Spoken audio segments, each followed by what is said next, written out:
दोस्तों, श्रीमद् भगवद गीता के 6ठे अध्याय आत्म संयम योग के 35वें श्लोक में भगवान कृष्ण कहते हैं कि असंशयम महाबाहो मनोदुर्निग्रहम चलम अभ्यासेन तु कौन्तेय वैराग्येण च गृह्यते। जब अर्जुन भगवान को यह कहते हैं कि इस मन को काबू में कैसे लाया जाए, यह तो बड़ा चंचल मन है, इसे काबू में करना तो बहुत कठिन है, तब भगवान कृष्ण अर्जुन को यह जवाब देते हैं कि असंशयम महाबाहो मनोदुर्निग्रहम चलम, अर्थात यह जो मन है वह बहुत चंचल है, इसमें कोई शंका नहीं है कि इसे हम काबू में कर पाए। यह कठिन है परंतु असंभव नहीं है। इसको दो शस्त्रों के द्वारा इस मन पर हम काबू कर सकते हैं। और वह दो शस्त्र कौन से हैं? तो भगवान आगे कहते हैं अभ्यासेन तु कौन्तेय वैराग्येण च गृह्यते, अर्थात अभ्यास और वैराग्य, यह दो शस्त्रों के द्वारा उस मन पर, उस चंचल मन पर वार किया जा सकता है। तो कैसे?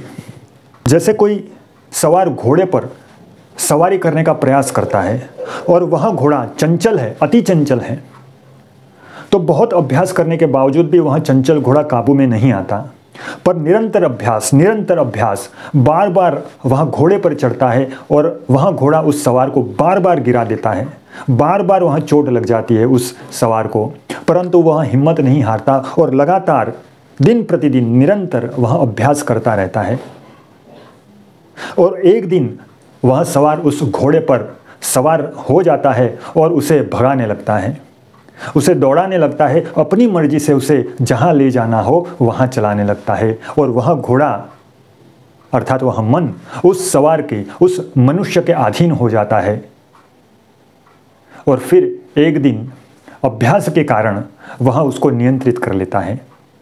अब दूसरे शस्त्र, जब अर्जुन ने पूछा कि जब अभ्यास से ही मन को काबू में किया जा सकता है तो दूसरे शस्त्र वैराग्य की क्या आवश्यकता है? तो भगवान ने कहा कि मन वापस हमारा उस निचली कक्षा पर, निचले स्तर पर न चला जाए, इसीलिए वैराग्य की आवश्यकता होती है। उस मन को हम न भटकने दें, वापस वह मन हमारे अधीन न होकर हमारे अधीनता से छूट जाए, हमसे दूर हो जाए, हमारी मर्जी से न चले, अपनी मर्जी से कार्य करे। इसीलिए हमें मन को नियंत्रित करने के लिए, हमेशा के लिए नियंत्रित करने के लिए वैराग्य के शस्त्र की आवश्यकता पड़ती है।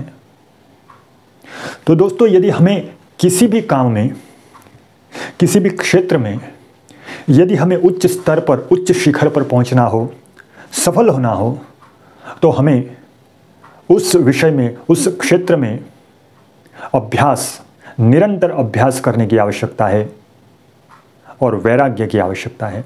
किसी अंग्रेजी कहावत में भी कहा गया है कि प्रैक्टिस मेक्स मैन परफेक्ट, अर्थात अभ्यास ही मनुष्य को श्रेष्ठ बनाती है। नमस्कार।